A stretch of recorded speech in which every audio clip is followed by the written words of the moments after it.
RMC, 6h-8h30, Apolline Matin. Apolline de Malherbe. 7h56, l'heure de Nicolas Poincaré. Expliquez-nous. Expliquez-nous, Nicolas. Le procès de la catastrophe aérienne de la Yéména s'ouvre aujourd'hui devant le tribunal correctionnel de Paris.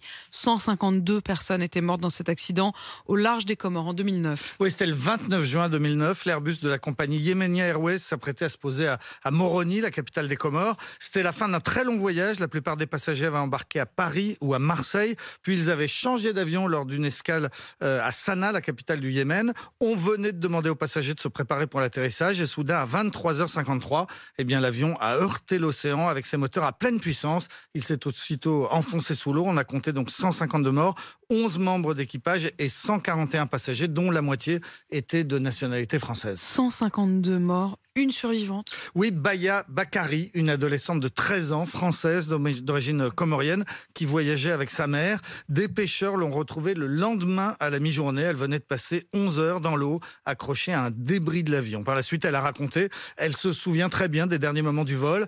Elle était un peu effrayée parce qu'il y avait des turbulences, mais autour d'elle, tout le monde était très calme. Et puis ensuite, elle a un trou noir. Elle ne se souvient plus de rien jusqu'au moment où elle se retrouve seule dans l'eau en train de nager. Elle aperçoit 3 débris, choisit de s'agripper au plus gros. Elle entend des femmes autour d'elle qui appellent à l'aide. Elle-même appelle, mais finalement, elle va s'endormir sur son morceau d'avion jusqu'à ce que des pêcheurs la retrouvent le lendemain. C'est une miraculée. Elle a aujourd'hui 26 ans. Elle témoignera au procès. Ce sera le 23 mai prochain. Est-ce qu'on connaît aujourd'hui les causes de cette catastrophe ? Alors, l'appareil était un Airbus qui avait 19 ans, ce qui est vieux, mais il était encore tout à fait en état de voler. La météo n'était pas mauvaise et donc ce sont finalement les pilotes qui ont été mis en cause. La boîte noire a été retrouvée et selon les experts, elle montre que les pilotes ont perdu le contrôle de l'avion lors de manœuvres non stabilisées.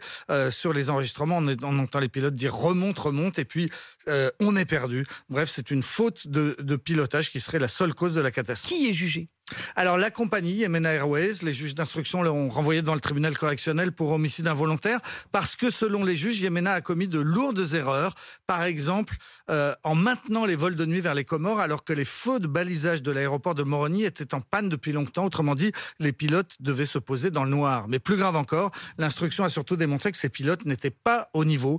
Leur formation était lacunaire, dit le rapport, ce qui fait un peu froid dans le dos. Ce sont donc les dirigeants de la Yéména qui vont devoir répondre face aux familles des disparus ? Oui et non, parce que en fait, c'est uniquement la compagnie en tant que personne morale qui est poursuivie et qui ne risque en réalité qu'une amende. Les responsables de Yemenia Airways n'ont pas jugé utile de se déplacer, expliquant que le Yémen est un pays en guerre. On va donc avoir 3 semaines de procès avec personne dans le box des accusés. C'est un procès surtout pour comprendre et pour tourner la page. Et mieux comprendre, c'est évidemment avec vous chaque matin, Nicolas Poincaré. Merci pour ces explications. 7h50.